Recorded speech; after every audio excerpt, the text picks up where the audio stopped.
con su mirada. Hechos capítulo 4, versículo 1.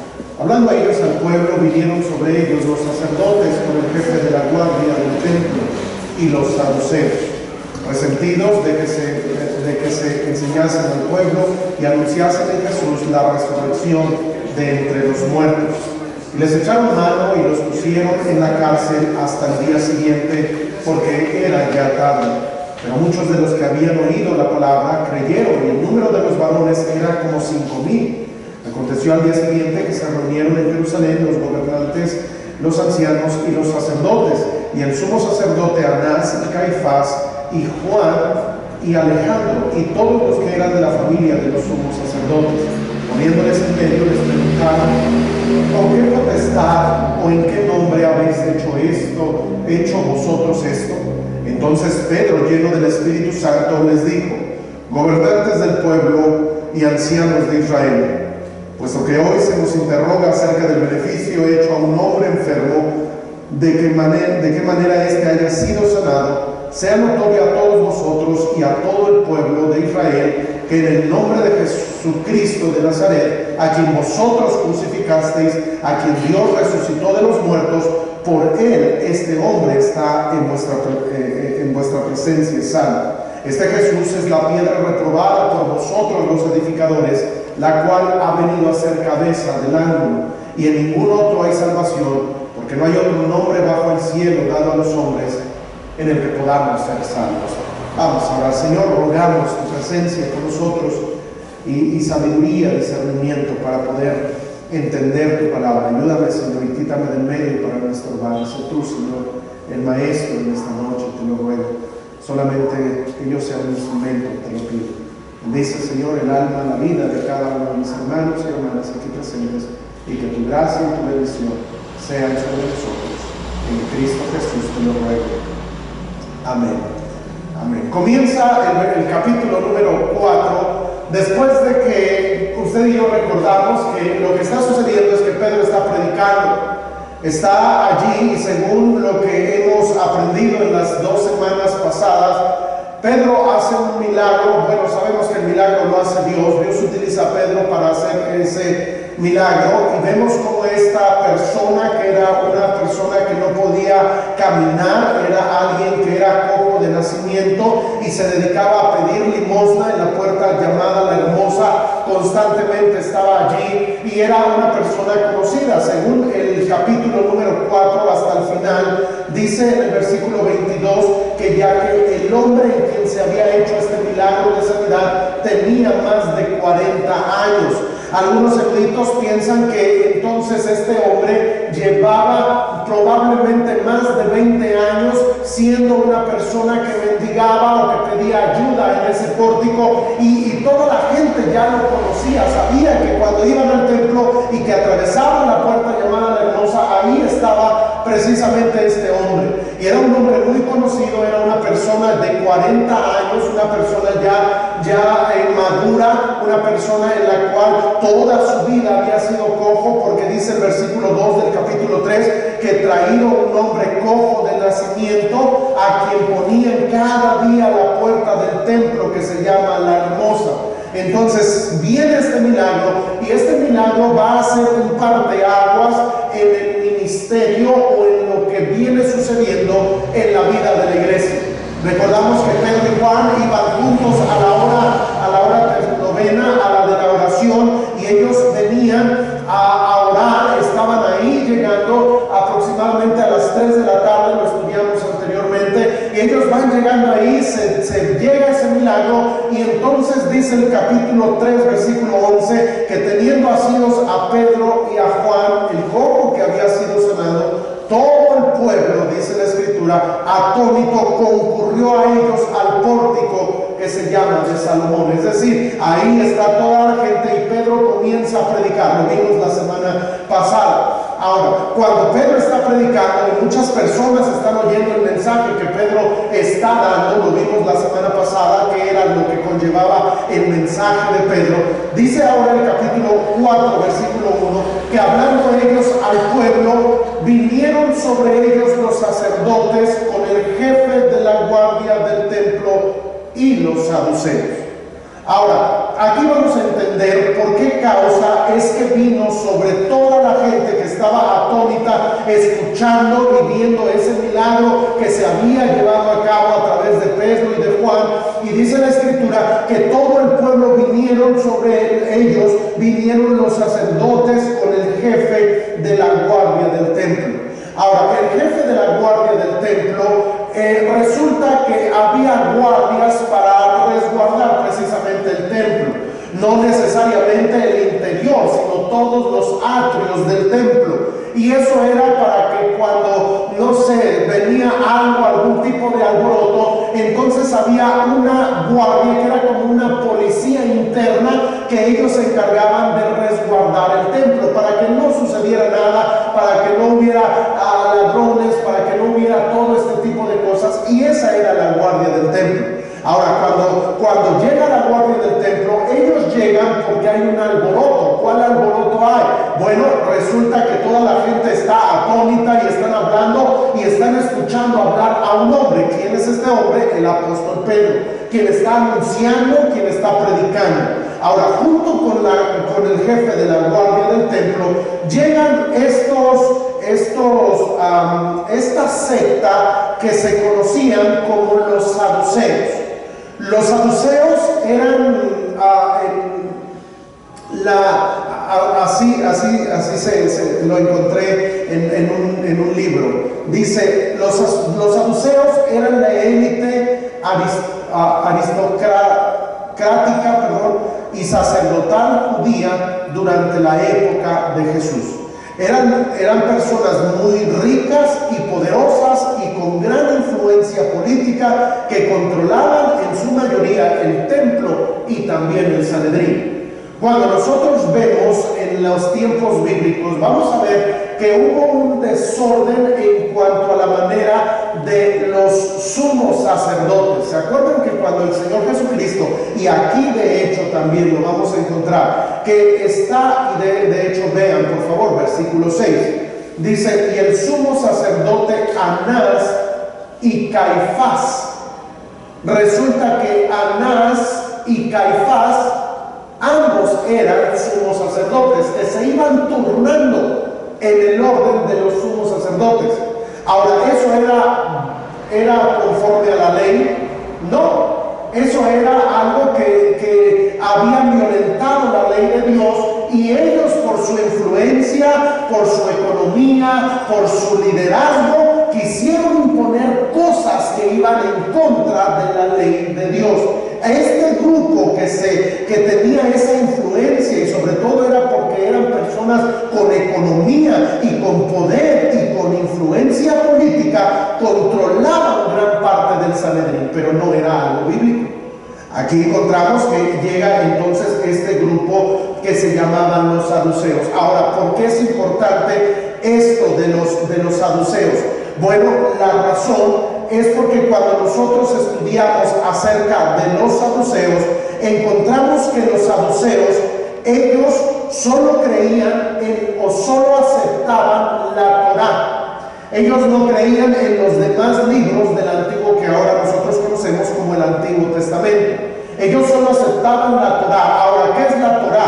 La Torá son los primeros 5 libros de la Biblia, del Antiguo Testamento, en los cuales encontramos la ley de Dios, los mandamientos de Dios, la ley mosaica se le conoce también. Ahora, ellos creían en eso, solamente en la Torá, y también ellos negaban rotundamente la resurrección, la vida después de la muerte, el hecho de creer en ángeles o espíritus, y ellos esas creencias tenían. Ahora, ¿por qué es importante que estos están acá? Porque lo que Pedro está predicando y está anunciando es que está predicando acerca de la resurrección del Señor Jesucristo. Pedro está predicando que aquel Jesús que habían matado, ¿se acuerdan? Lo vimos la semana pasada, no quiero regresarme, pero cuando Pedro está predicando todo esto y le está diciendo, ustedes mataron al autor de la vida, pero Dios le resucitó, y recuerdan ese mensaje. Bueno, los saduceos están escuchando y ellos dicen, un momento, este está enseñando cosas que no es lícito según su creencia, porque son saduceos. Entonces viene el jefe de la guardia y la guardia con él, vienen los saduceos. Ahora yo creo que el jefe de la guardia vino por causa de los mismos saduceos, porque ellos estaban escuchando lo que se estaba predicando y mandaron a traer a la guardia para que callaran a Pedro y a Juan, quienes estaban predicando. Ahora, esto no es nada nuevo. Muchas veces yo estoy suscrito a 2 canales donde hay predicadores al aire libre. Y en muchas ocasiones hace tiempo un hermano que a veces veo en internet, porque debate acerca de varias cosas, vino a Tepito, vino aquí a México. Y es un americano y trajo, él tiene como un micrófono, no un micrófono que se pone como de esos que vienen, no sé ni cómo se llama, como de diadema, creo le llaman, y tiene una bocina. Y cuando vino a México, él contrató a un traductor. Y ese traductor era también un hermano que conocía la Biblia y fue al Tepito. Y allá se fue a meter donde estaba la Santa Muerte. Y llegó ahí y se puso violenta la gente, lo corrieron, lo agarraron, nada más dijeron, lo estaban grabando, estaban viendo todo eso, y había varios que estaban grabando y eso, pero dijeron, nada más porque ya grabaste nuestro rostro, si no aquí te linchábamos. Y mire, hay personas, hay hermanos que a veces son muy osados, muy valientes para poder predicar. Ahora, eso es lo que necesitamos nosotros. Hombres valientes, mujeres valientes que puedan proclamar el mensaje del Señor. Y aquí vamos a encontrar que está Pedro predicando, llega la guardia, que es la guardia del templo, llegan los saduceos. ¿Y qué creen los saduceos? Ellos no creen en ángel, ellos no creen en resurrección, ellos no creen en todo esto. Y dicen, un momento. Entonces dice la Escritura que el versículo 2, note por favor lo que expresa: resentidos de que enseñasen al pueblo y anunciasen en Jesucristo la resurrección de entre los muertos. Es decir, los saduceos llegaron porque Pedro está predicando la resurrección. La resurrección. Ahora, hermano, usted y yo debemos saber que la columna vertebral, o podemos nosotros decir que la base de todo el cristianismo estriba en la resurrección de Cristo.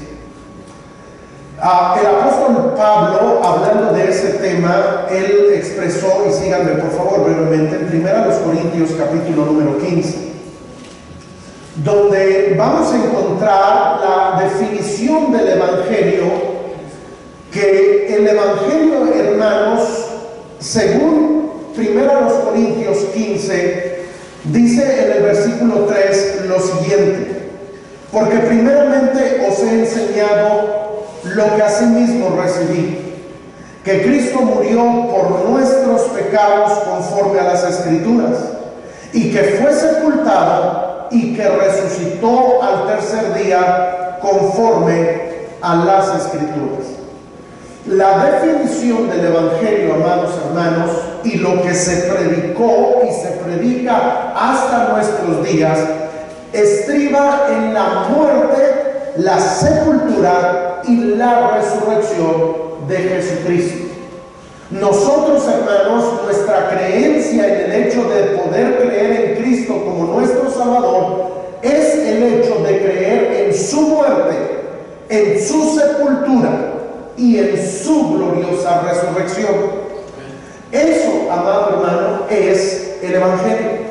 El apóstol Pablo, ahí añadiendo en esta misma epístola, dice, en este mismo capítulo inclusive, dice en el versículo 12: pero si se predica que de Cristo que resucitó de los muertos, ¿cómo dicen algunos entre vosotros que no hay resurrección de muertos? Ahora, note esto: los saduceos, ellos dicen, no hay resurrección de muertos. Ahora, noten esto: los saduceos están tomando a su conveniencia las Escrituras, porque ellos están tomando la Torá y ellos han añadido un sumo sacerdote que no viene del linaje de los sumos sacerdotes, y por eso está Anás y Caifás, uno de los fariseos y otro de los saduceos. Y hay un conflicto en medio de todo ello. Entonces aquí Pablo está diciendo, bueno, que si se predica que Cristo resucitó de los muertos, como dicen algunos de entre nosotros, que no hay resurrección de muertos. ¿Por qué? Porque la influencia de los saduceos en las iglesias al inicio de estas fue un choque que muchos tuvieron que enfrentar. Ahora, nosotros debemos saber, amados hermanos, que nosotros sabemos que el Señor Jesucristo resucitó. De hecho, en este mismo pasaje dice la palabra de Dios, si me acompaña, versículo 13, porque si no hay resurrección de muertos, tampoco Cristo resucitó. Y si Cristo no resucitó, vana es entonces nuestra predicación, vana es también vuestra fe. Ahí está diciendo básicamente que la base principal de nuestra creencia es la resurrección. La resurrección. Estaba leyendo hace un momento una parte de un libro que a veces leo, y este escritor estaba en la parte del prefacio de su libro. Lo que hace es que da una especie de su testimonio, y él expresa por qué escribió ese libro. Y él decía, bueno, mi esposa y yo teníamos 20 años de casados y todo marchaba bien, estábamos bien, hasta que un día ella llegó y me dijo, ¿sabes qué? Yo me acabo de convertir en cristiano. Cuando yo escuché eso, yo dije, no, esto va a traer un montón de problemas a nuestro matrimonio. Y efectivamente, ella empezó a decirle, ¿sabes qué? Es que tomar está mal, es que esto está mal, es que esto. Y él estaba ahí y él dijo, una de dos, o nos divorciamos. Él pensó entre sí, o me divorcio de esta mujer, o le compruebo que eso que ella cree es erróneo. Y lo que hizo fue buscar durante 1 año y medio, tratar de encontrar pruebas para desvirtuar una cosa, la resurrección.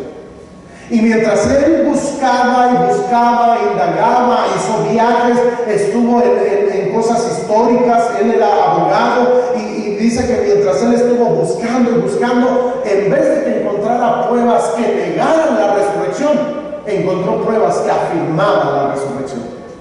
Y dice, cuando yo estuve en medio de mi escritorio viendo todas las pruebas contundentes, que durante 1 año y medio yo estuve tratando de encontrar la evidencia para desaprobar la resurrección, yo me quedé y dije, esto entonces es real. ¿Por qué, hermanos? Porque la resurrección es algo ciertísimo, es la base de nuestra creencia como cristianos. Usted y yo, amados hermanos, debemos saber que la Biblia habla de la gloriosa resurrección del Señor Jesucristo. Por ejemplo, veamos algunos textos, por favor. En el Antiguo Testamento, en el Salmo 16, la palabra de Dios dice lo siguiente en el versículo número 10.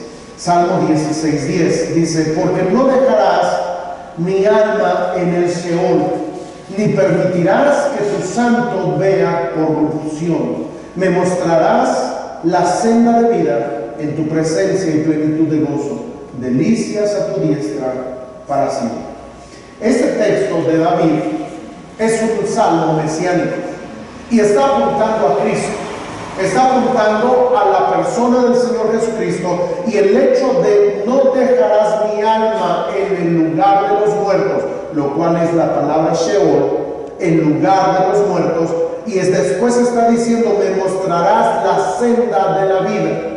Ahí, hermanos, tenemos de manera directa una profecía de el Mesías, que él resucitaría de entre los muertos.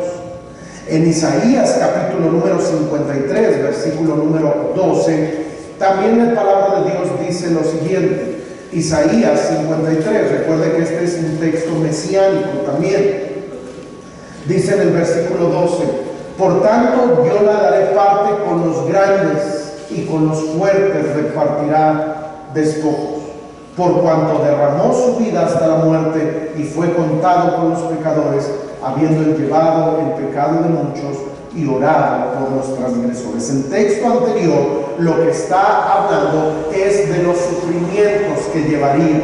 Está diciendo, Él llegó, derramó su vida hasta la muerte, pero después dice, verán linaje. Allí, hermanos, hablamos, entendemos que está hablando de esta resurrección que viene a través del Señor Jesucristo. El Señor Jesucristo también habló acerca de esto que sucedería en su propia vida. Vean en Marcos capítulo número 9, versículo número 2, por favor, Marcos 9:2. Dice la palabra de Dios lo siguiente.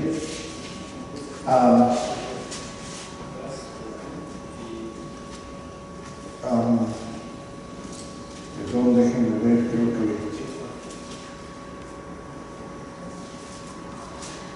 leo el versículo número 7. Entonces vino una nube que les hizo sombra, y desde la nube una voz que decía, este es mi hijo amado, a él oíd.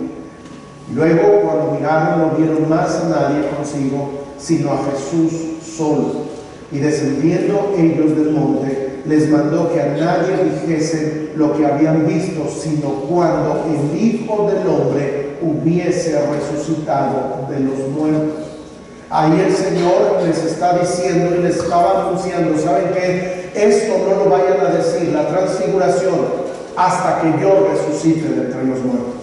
En otras palabras, el Señor, y esto lo vamos a ver en una constante en el ministerio terrenal de nuestro Señor Jesucristo, cómo es que Él estuvo anunciando una y otra vez acerca de esta resurrección que Él iba a tener, que Él iba a llevar a cabo.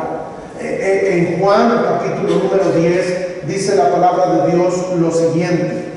Juan capítulo número 10.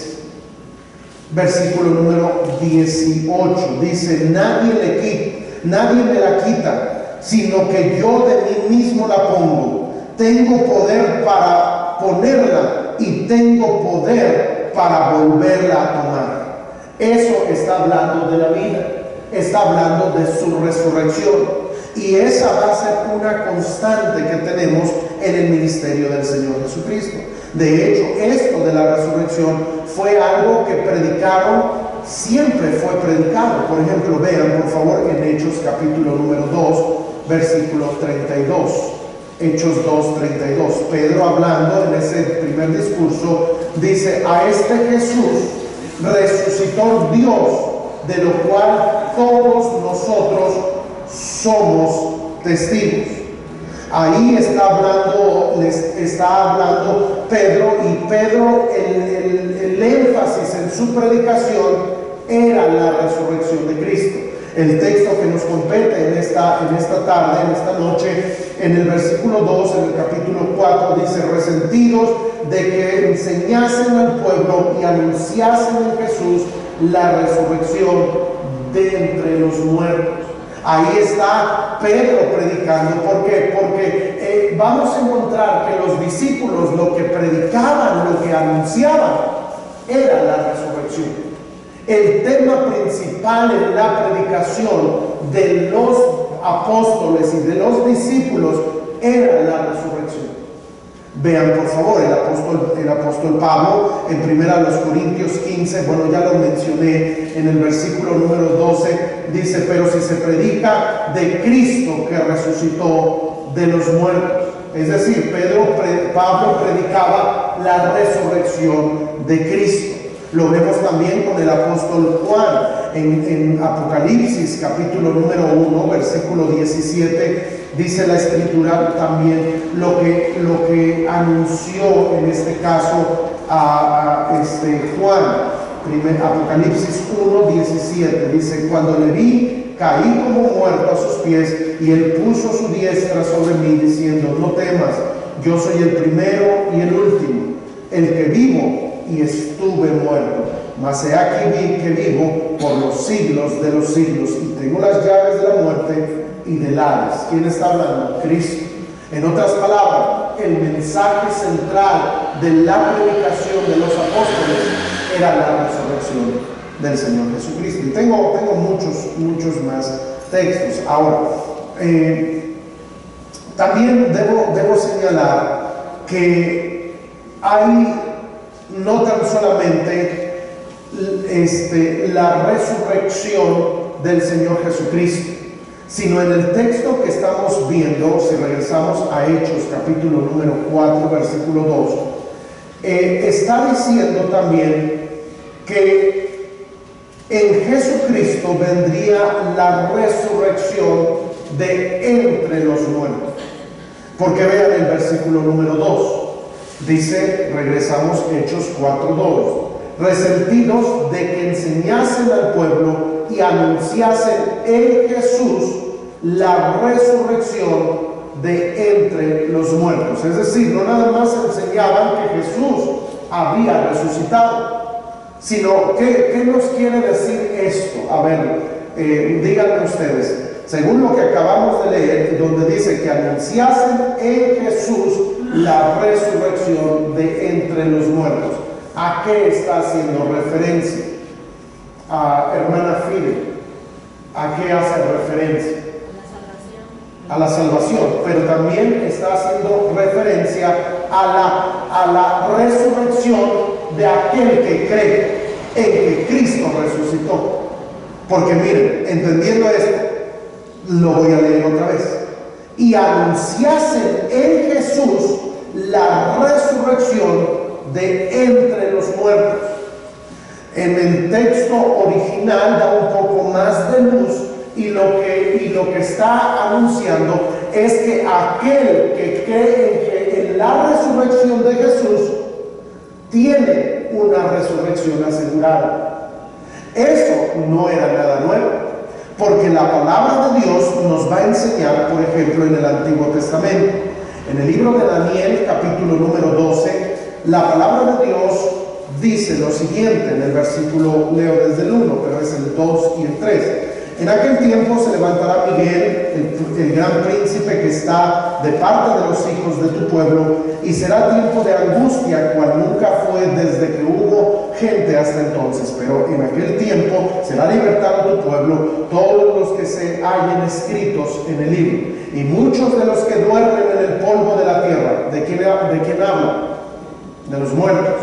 Muchos de los que duermen en el polvo de la tierra, ¿se acuerdan que dice la Biblia? Polvo eres y al polvo volverás. Serán, ¿qué dice? Despertados. Ahora, ¿qué es eso de despertados? La resurrección. Es resurrección. Muchos de los que duermen en el polvo de la tierra serán despertados. Y luego añade, unos para vida eterna y otros para vergüenza y confusión perpetua. Ahí encontramos dos resurrecciones: la resurrección para vida eterna y la resurrección para confusión y vergüenza perpetua. Cuando nosotros estudiamos la palabra de Dios, encontramos que en la resurrección que vemos en la palabra de Dios, acompáñenme por favor a un texto más. El Señor Jesucristo dijo lo siguiente en Juan capítulo número 5, versículo número 28. El Señor está enseñando y dice lo siguiente, Juan 5, 28. No os maravilléis de esto, porque vendrá hora cuando todos los que están en los sepulcros, ¿a qué está refiriéndose? A los muertos. Todos los que están en los sepulcros oirán su voz. Los que hicieron lo bueno saldrán a resurrección de vida, mas los que hicieron lo malo a resurrección de condenación. Ahora, ¿qué es hacer lo bueno? No está hablando de muchas obras. Está hablando del hecho de creer en Cristo, en su muerte, su sepultura y su resurrección. Logramos entender esto por el contexto general de la Biblia. Nunca vamos a encontrar en la palabra de Dios el aspecto de que la salvación sea por obras. De hecho, encontramos muy claro en Efesios 2:9, en Gálatas capítulo número 2, lo encontramos en Tito, y vemos en muchos textos de la Escritura donde nos afirma que la salvación no es por obras para que nadie se gloríe. Ahí está diciendo que los que hicieron lo bueno, los que creyeron en Dios, los que le aceptaron a Él, saldrán a resurrección de vida. Nosotros entendemos que este acontecimiento es lo que el apóstol Pablo nos narra en 1 Tesalonicenses capítulo número 4, versículo número 13, donde dice la palabra de Dios lo siguiente: tampoco queremos, hermanos, que ignoréis acerca de los que duermen, para que no os entristezcáis como los otros que no tienen esperanza. Porque si creemos que Jesús murió, y miren esto, y resucitó, el Evangelio, si creemos el Evangelio, que Jesús murió y resucitó, así también traerá Dios con Jesús a los que durmieron en Él. Por lo cual os decimos esto en palabra del Señor, que nosotros que vivimos, que habremos quedado hasta la venida del Señor, no precederemos a los que durmieron, es decir, a los que murieron. Porque el Señor mismo, con voz de mando, con voz de arcángel y con trompeta de Dios, descenderá del cielo, y miren esto, y los muertos en Cristo, ¿qué? Resucitarán primero. Resucitarán primero. En otras palabras, ahí estamos encontrando, hermanos, lo que se estaba enseñando. Pedro lo que está enseñando es que Jesús es la resurrección. Ahora nota esto, el Señor Jesucristo lo enseñó también. En Juan capítulo número 11, el Señor Jesucristo, cuando Él está dando uno de los 7 ocasiones en los cuales Él se menciona a sí mismo como Dios, como el Yahweh, en el versículo número 25, el Señor Jesucristo dice, le dijo Jesús: yo soy la resurrección y la vida. Yo soy la resurrección y la vida. Ahora miren esto, la siguiente expresión es lo que Pedro está predicando. Porque ahí dice el Señor: yo soy la resurrección y la vida. El que cree en mí, aunque esté muerto, vivirá.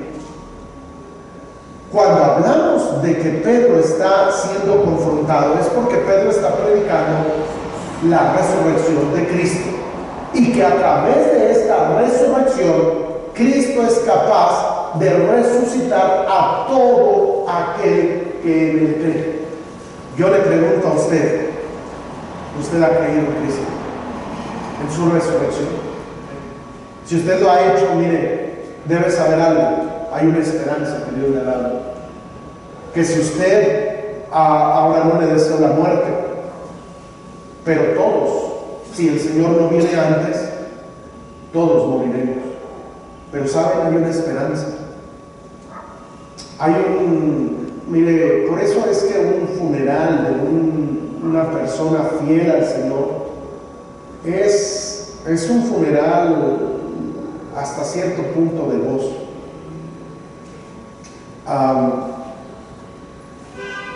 Uno de los últimos funerales en los cuales tuve el privilegio de predicar fue en un funeral de una hermana de nombre, bueno, no digo el nombre, una hermana, y cantamos muchos himnos, estuvimos ahí, y al finalizar el servicio fúnebre, varios hermanos se acercaron y dijeron: nunca habíamos tenido un servicio fúnebre tan lleno de esperanza.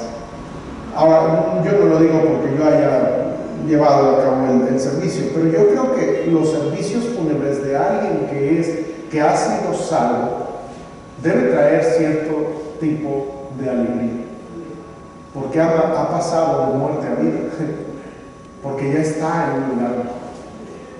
Yo recuerdo hace tiempo, en la pandemia, tuve el privilegio de ganar para Cristo al papá de mi hermano Luis Jiménez y de mi hermana Isabel. Fui a testificarle, fui a su casa, me abrieron las puertas, pude testificarle, y a las pocas semanas falleció. Cuando yo prediqué ese funeral, éramos poquitos, pero yo prediqué sobre el tema ¿dónde está o muerte tu amigo? Y cuando predicaba yo eso, yo animaba a los hermanos y de verlos con ese sentido de dolor que siempre va a haber, por supuesto. Logré ver que al final del servicio tenían gozo y alegría, porque tenían una esperanza. ¿Sabes qué es eso? Es una esperanza que Dios da a todo aquel que ha creído. Porque nuestra creencia estriba en la resurrección de Cristo. Y cuando tú crees en la resurrección, dijo el Señor Jesucristo, el que cree en mí, aunque esté muerto, vivirá. ¿Crees esto? La resurrección, hermanos y hermanas, es una de las de las columnas más importantes de nosotros como cristianos. Y Pedro lo sabía. Por eso es que está predicando eso. Entonces, ¿qué creen? Ya se nos acabó el tiempo. Versículo 3, lo leo nada más. Regreso a Hechos 4:3. Entonces, Pedro está predicando y dice que les echaron mano y los pusieron en la cárcel. Un comentarista que leía en la tarde, Wiersbe, decía: siempre que hay victoria en la vida cristiana, el enemigo mete sus narices. Siempre que veamos algo grande en la vida cristiana, el diablo va a querer opacar esa victoria. Debe saber algo. Aquí Pedro está anunciando, está predicando, y entonces llegan los saduceos, el jefe de la guardia, que era como la policía local, y entonces los toman a Pedro y a Juan y los meten en la cárcel.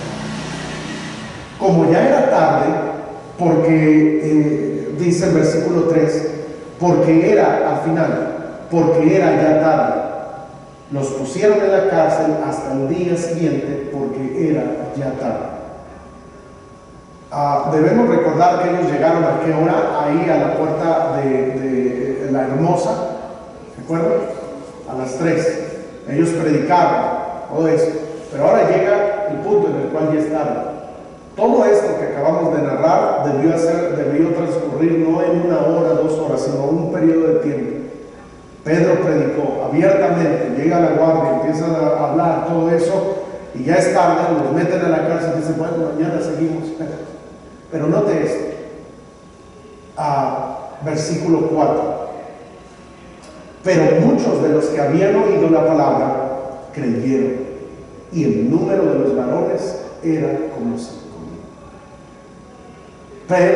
Pedro predicó, viene la oposición, pero Dios hizo la obra.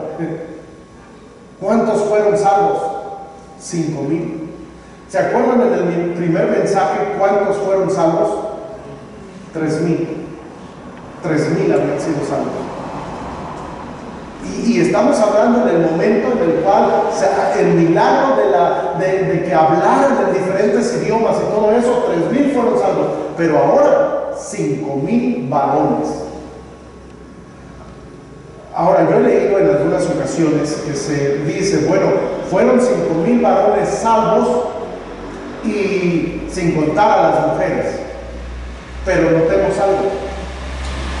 Resulta que estudiando acerca del templo y las costumbres que tenían los judíos, en esas puertas solo entraban varones.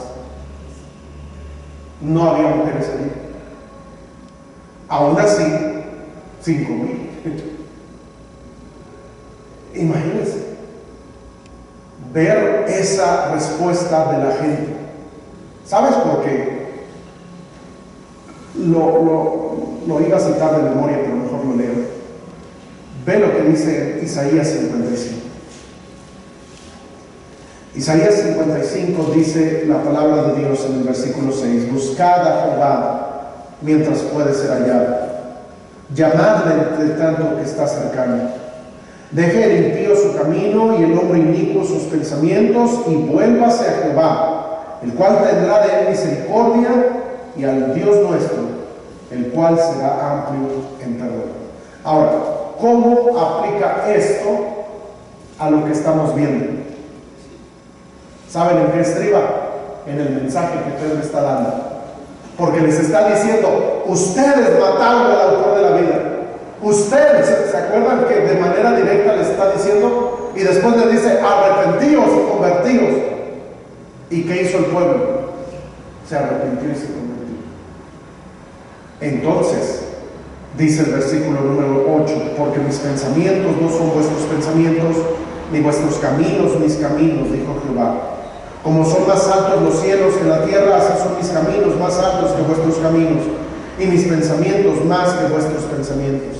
Y miren esto, porque como desciende de los cielos la lluvia y la nieve y no vuelve allá, sino que riega la tierra y hace germinar y producir, y da semilla al que siembra y pan al que come, así será mi palabra que sale de mi boca. No volverá a mí vacía, sino a que hará lo que yo quiero y será prosperada en aquello para que. ¿Sabe qué fue eso? La predicación de Pedro. La palabra de Dios nunca vuelve vacía. Hermano, usted y yo, por eso debemos predicar.